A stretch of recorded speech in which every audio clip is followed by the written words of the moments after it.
Peggy 3.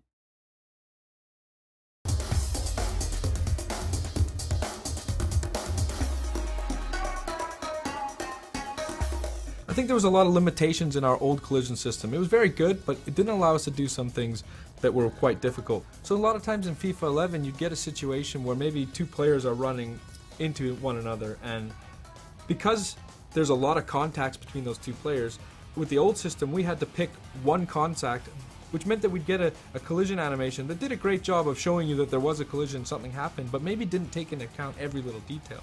With this year's engine, what you see is when those two players come together, we're resolving for every single collision that happens, and we're really able to preserve the momentum a lot better in the interactions between players.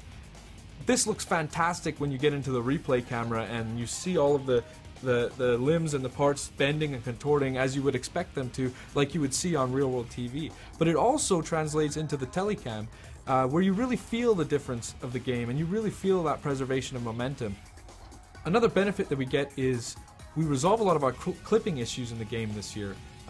In last year's system we didn't actually account for arm collisions at all, and you couldn't really tell in the telecam, but if you went into replay you would notice that arms could sometimes clip through a shoulder or clip through a back of your opponents. Well, this year we're resolving every single collision on every single limb of the players when they interact, and the results are quite astounding. One, you don't actually get the level of clipping that you got in last year's game, but two, you get tons of variety. You don't get these robotic animations in jostling and shielding. You get more of a tussle between the players and a fight for possession that feels more realistic, feels like things that you might see on TV.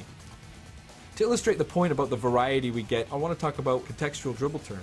And what this is using the left stick, you could beat a player last year by maybe taking just a 45-degree dribble turn. But sometimes when you would do that, maybe you'd knock the ball by him and that player would stick out a leg trying to tackle you or really be in the way of where you're trying to go after the ball has passed him. So when you add this year's engine on top of the contextual dribble turns, what you get is realistic behaviors, realistic things that you would see on television happening in the game. Like for instance, a player knocking the ball by a defender, he sticks out a leg to tackle and the dribbler tries to jump out of the way, but he gets caught and he goes down. But the way he's trying to jump out of the tackle and the way that his legs bend because he's been caught, it creates another level of variety that we just wouldn't have had in the game last year. Further to that, what you can see now is sometimes a dribbler will knock the ball by a defender using one of these dribble turns, jump out of the way and gets caught, but just slightly, so he takes a small knock. And what you get is a little bit more of resilience from the player to take those small knocks and able to continue on and go after the ball. Now players like Messi can skip through those challenges, take a knock, bounce off of a tackle, and still continue on to really pursue the ball and continue the flow of the game. And it makes for a much more exciting experience, especially when you're on the ball with those good dribblers.